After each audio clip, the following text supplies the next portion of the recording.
Est-ce qu'on est dans Naruto? Hola tout le monde, j'espère que vous allez bien. Bienvenue sur la chaîne Yujin No Review, la chaîne qui fait des reviews de toutes les adaptations animées, en film, en série, de jeux vidéo. Et aujourd'hui, on va faire la review de l'épisode 2 de Lara Croft. Oui, je sais, j'ai un peu de retard. Ça fait un mois que j'ai pas balancé de review. Ouais, et alors? Voilà. Quand je peux, je fais les reviews, c'est tout. Non, blague à part, j'ai pas trop le temps, mais là, on reprend les reviews régulières des séries adaptées. Donc, on va faire ceci maintenant. J'ai beaucoup de questions, j'ai pas trop compris où est-ce que voulait aller l'épisode par rapport aux jeux vidéo. Bref, j'ai plein de choses à en dire. Donc, installez-vous, mettez-vous à l'aise. Let's go!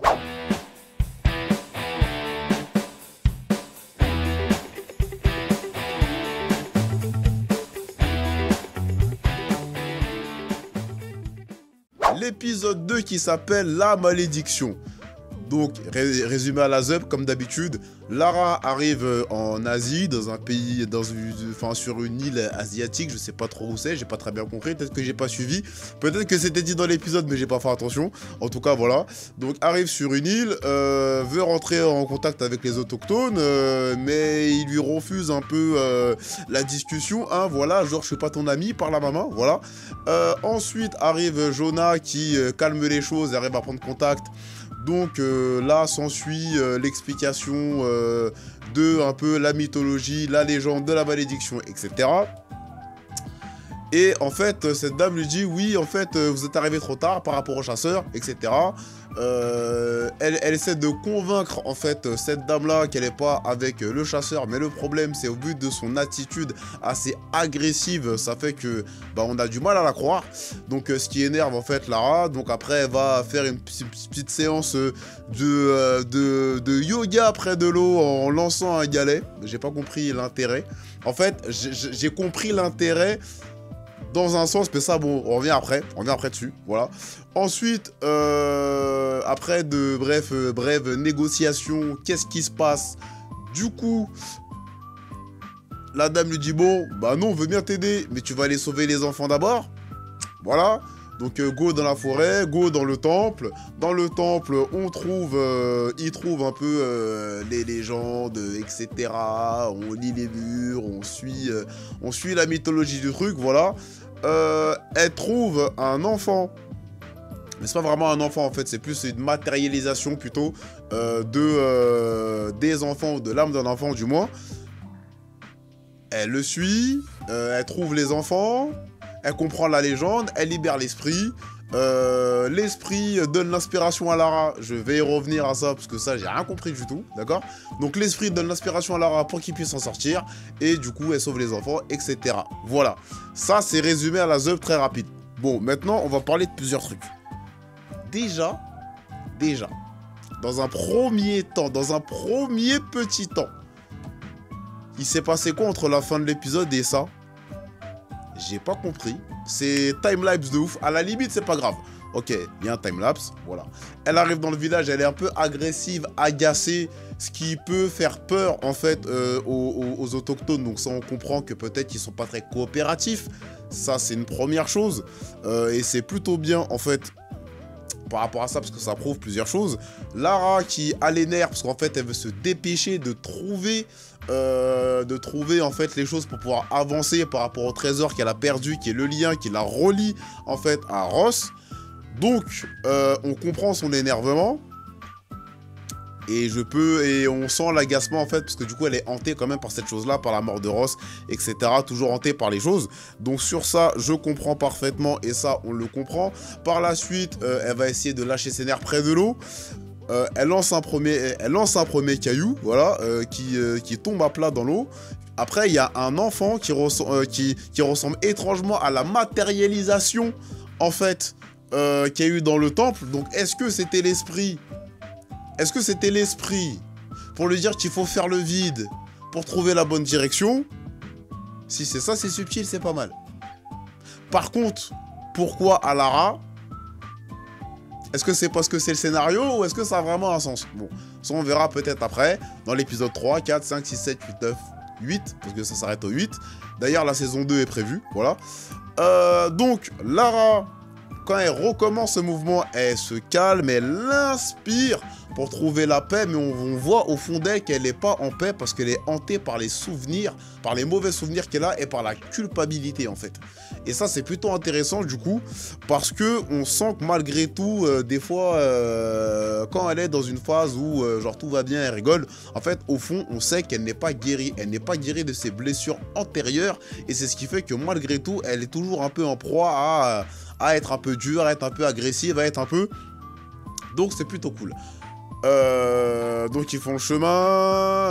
Alors, ils font le chemin. Ils arrivent dans le truc et c'est là que j'ai pas compris. C'est déjà en mode mystique.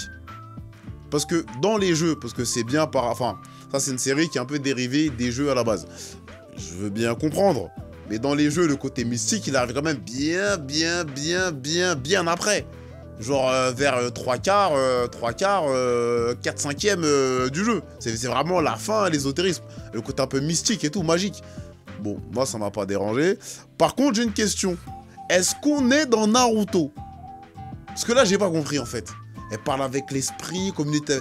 Déjà, ils arrivent, l'esprit entre eux, ils se rassemblent, ça fait une sorte de grand renard. Alors, excusez-moi, mais moi qui ai joué à Plague Tale Innocence, ça fait vraiment penser à ça. Si vous avez joué à Plague Tale, ça m'a vraiment fait penser à ça. Mais bon, bref. Ok. Ils se font poursuivre. Voilà, elle passe les pièges. Voilà. Ils arrivent dans le lieu qui est devant le temple, qui est d'ailleurs magnifique. J'ai bien aimé, en fait, la colorimétrie utilisée pour ce temple, avec un papillon bleu, des couleurs un peu fluorescentes, des couleurs froides et un peu chaudes mélangées. Non, franchement, au niveau de la patte artistique de ce temple, j'ai vraiment kiffé. C'était vraiment pas mal. Mais là où j'ai pas compris, vraiment, c'est du coup elle trouve le coffre est vide. Mais le coffre est vide, mais l'autre il l'a pas trouvé. Donc là on est vraiment... donc oui, bon c'est Lara Croft, on est dans un truc de chasse au trésor, l'objet n'est pas là où il devrait être parce que... Voilà, on connaît le scénario, voilà, y a pas de souci. Mais du coup ça sert à quoi qu'ils prennent le coffre? À quoi il sert le coffre s'il n'y a pas le truc dedans? Ça, j'ai pas compris. Mais peut-être que ça va être expliqué. Mais prendre un coffre vide, il n'y a pas d'intérêt. Normalement, soit il y a la pierre dessus, ou soit dessus, il y a une inscription, un truc à décrire, que sais-je. Parce que quand elle est dans le temple, elle dit que la pierre, enfin, le rubis, a été enfermé dans le coffre. Si c'est plus dans le coffre, en fait, c'est où? J'espère que ce sera expliqué, parce que du coup, voilà, je ne comprends pas. Arrive la phase où du coup le temple commence à tomber en ruine et la lave arrive et il y a la matérialisation, donc c'est ce que je disais tout à l'heure, par rapport au gosse qu'on a vu. Donc est-ce que sa matérialisation c'était juste un enfant et c'était juste pour faire un peu écho à ce qui allait se passer à la fin? Ou alors, est-ce que c'était vraiment l'esprit? Mais dans ce cas-là, si c'était l'esprit, pourquoi c'est Lara? J'ai pas compris. J'aimerais bien qu'on m'explique. Peut-être que ça va expliquer après, peut-être que dans la finalité, on va comprendre que... J'espère que c'est pas un truc de destinée, etc. Parce que je reposerai la question encore. Est-ce qu'on est dans Naruto? Voilà, perso, je sais pas. Je sais pas, voilà, je sais pas. Ensuite, arrive, elle tombe sur les enfants, elle va les chercher, etc. Donc elle suit, en fait, la matérialisation, tombe sur les enfants... comprend que finalement, et c'est expliqué déjà dans la légende quand elle lisait un peu les murs, que cet esprit n'était pas forcément le mauvais et que finalement c'était peut-être la victime, donc il fallait sans doute le libérer. Donc elle libère l'esprit, très bien. Elle libère les enfants, très bien. Ils se cassent tous, très bien. Mais Jonas c'est Superman? Non, parce que le type il court dans un pylône, il le fait tomber. Excusez-moi, je ne me rappelais pas que dans les jeux, Jonas était si fort. Hein, là, la suspension consentie d'incrédulité, là, bon, j'ai regardé en silence parce que je prenais mes notes, mais est-ce que Jonas est Superman?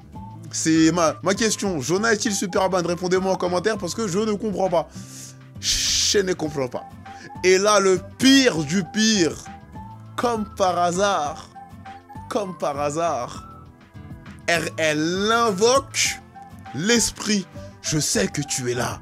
Vas-y, aide-nous. Oh, j'ai encore une question à poser, mais ça va être la même. Est-ce qu'on est dans Naruto? elle a fait un Kuchiyose no Jutsu, elle a invoqué Kyuubi, et Kyuubi lui a dit, hey, frérot, c'est là-bas. T'as vu le tas de pierres, là? Eh ben, c'est comme un Mikado. Tu tires la pierre, il y a tout qui tombe. Elle tire la pierre, bon...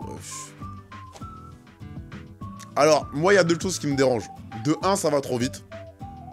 Après, je comprends, parce que la série devait, à mon avis, être une série courte pour voir est-ce que le public allait être comment dire, charmé par le délire, et savoir si on met une saison 2, peut-être qu'il y aura 10 ou 12 épisodes. Ok, je veux bien.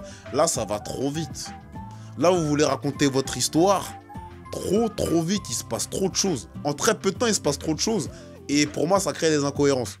Enfin, dans la narration, en tout cas, je comprends ce qu'ils veulent dire, mais je pense que si c'était fait en 2 épisodes, en plus, ça aurait pu faire un petit cliffhanger du « elle se fait poursuivre par le loup », enfin, par le renard. Bref, ça aurait pu être un bon cliffhanger. Mais c'est pas le choix qu'ils ont fait. Donc, je trouve que ça va un peu vite et du coup, j'ai du mal à être attrapé par le truc. Attendez, un petit coup de café. L'amertume du Saiyan. Donc, voilà. Donc cet épisode, personnellement, je l'ai trouvé un peu vraiment rapide. En termes de narration. Je pense que s'il était... Là, il y avait trop d'informations, en fait. Je pense qu'ils auraient dû faire la malédiction, partie 1, partie 2. La partie 1 pour comprendre donc, dans ce qu'on est, et la partie 2 pour pouvoir bien capter en fait le délire. Autre chose qui m'a fait aussi rigoler, enfin qui m'a fait rire. Donc elle ramène les enfants et elle a gagné une arme, comme dans un RPG. Elle a réussi la mission, donc elle a une nouvelle arme, un nouvel objet. Ça fait très jeu vidéo ça quand même. Ça fait extrêmement jeu vidéo quand même. Je pense que c'était pas nécessaire de préciser, bah tiens, tu as gagné, tiens, mais elle voulait te le donner. C'était pas vraiment nécessaire. Voilà. Et ce qui est intéressant en fin d'épisode, c'est qu'on voit que Lara est toujours en quête de rédemption. En fait, Lara s'en veut toujours de la mort de Ross. S'en veut toujours... Enfin, s'en veut... Dans un sens, n'a pas réussi à prouver les théories de son père. Donc, cherche aussi la reconnaissance indirectement de son père et de ses pères. Donc de tout ce qui est, à mon avis, chasseur, etc. Ou des gens qui connaissaient Monsieur Croft, je sais plus comment il s'appelle. Pourtant, j'avais le nom là il n'y a pas longtemps, mais j'ai oublié son nom. Donc, toujours en quête de rédemption. Mais elle n'arrive pas à s'en sortir. Et c'est ça que j'aime bien, parce que du coup, même à la fin de l'épisode, même si elle remarque que les gens sont là pour elle, elle souhaite quand même rester seule, parce que dans sa souffrance, elle se sent seule et incomprise malgré tout. Et je trouve ça plutôt intéressant. Maintenant, voir comment ça va être développé, avec le lore un peu mystique là qu'ils sont en train de faire. J'arrive pas trop à comprendre la direction, mais ça c'est... On va tout regarder, et après on va faire un petit avis global. Donc, grosso modo, bon épisode. Ça a été un peu vite, c'est un peu rushé. Il y a des propos qui sont intéressants par rapport à Lara, sa rédemption, sa quête de reconnaissance, etc. Il y a des petits moments marrants, des petites private jokes entre Lara et Jonas, et moi j'aime bien. Voilà, il y a des références aux jeux vidéo, notamment quand elle tire la flèche et qu'elle passe avec sa pioche. C'est carrément jeu vidéo, vous-même vous savez. Ça c'est une mécanique dans le jeu, vous-même vous savez. Donc ça j'ai kiffé la petite ref, c'est plutôt intéressant. Après il y a d'autres petites refs aussi par rapport au jeu, mais c'est pas la peine de toutes les citer comme ça. C'est pas une vidéo easter egg, voilà. Mais bon, j'attends d'en voir plus, j'attends de voir ce que ça va donner dans la suite. Et surtout à la fin de la première saison, donc épisode 8. Voir si tout ça a vraiment un sens ou pas du tout. Voilà. Donc voilà ce que j'avais à dire globalement sur l'épisode 2. La malédiction de Lara Croft Tomb Raider sur Netflix. Donc si t'as kiffé la vidéo, laisse ton meilleur big bad pouce bleu juste en bas. Dis-moi en commentaire de ce que t'as pensé de l'épisode, de ma petite review. Si je trouve que c'est de la qualité, mais un petit commentaire, ça aide pour le référencement avec le like et partage autour de toi. C'est important. En tout cas, passionnons-nous les uns les autres. Et je vois que cette série Tomb Raider, bon, même si c'est pas la série du siècle, franchement, je boude pas mon plaisir à regarder. Donc on va continuer à la regarder et à faire des reviews. La gimmick de fin, je pense que tu la connais. Let's go!